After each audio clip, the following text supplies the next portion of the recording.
A fighter pilot during the war wrote his parents a letter one day. He wrote, "In case I never get home again, I will be coming back anyway. I will be flying guarding your perimeter, but I will never be in sight.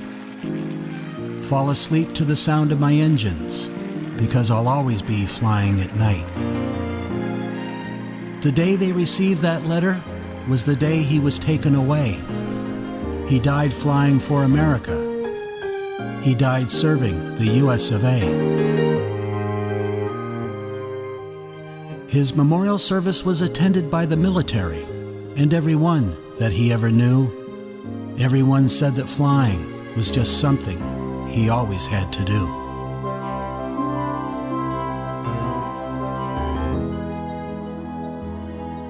When his parents got home from that service that night, that was the first night they ever heard him fly. They went out on the back porch and searched for him. They kept looking all over the sky. His father said, "He's flying guarding our perimeter, and he'll never be in sight."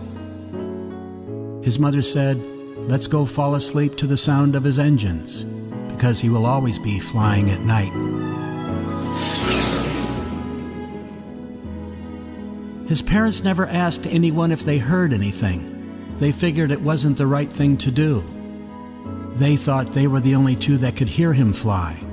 They were the only ones the letter was written to. The townspeople had already paid their respects to him, and those people didn't need to hear of their son anymore. That's how they felt until the day their doorbell rang, and there was one big knock at their door.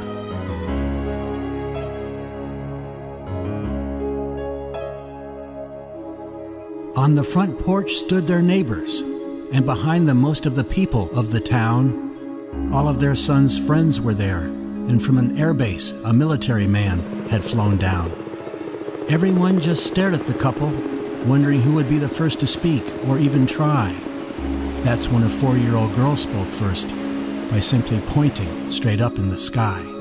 Then the girl's mother said, "We're trying to find the airplane. We can hear it flying around. Everyone's been searching for it, but it's been unable to be found." A man said, "We can hear the plane faintly. It sounds like one engine, but probably two. We didn't want to bother you, but we have to know if you can hear it too."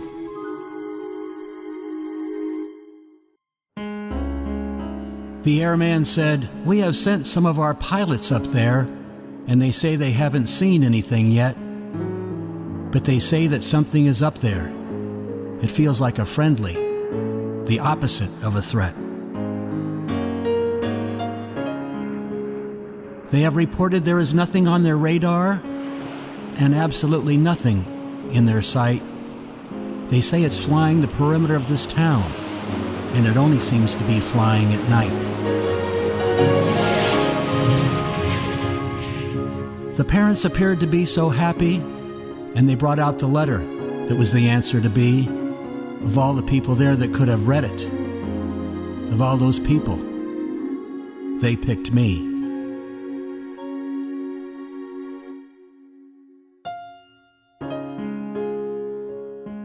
The townspeople got their answer, and then they did what they do best. They turned the evening into a potluck supper, and listening for the plane took care of the rest.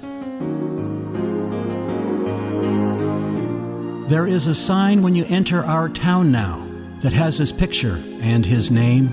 There are pictures of the medals he was presented, and there is a picture of his plane. There is the date that he was born here and the date he was taken away. I was in charge of putting the words on that sign, and this is exactly what they say.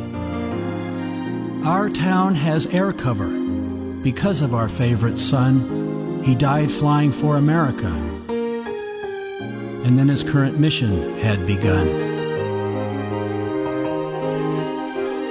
He flies guarding our perimeter, and never is he in sight. He told us, "Fall asleep to the sound of my engines, because I will always be flying at night."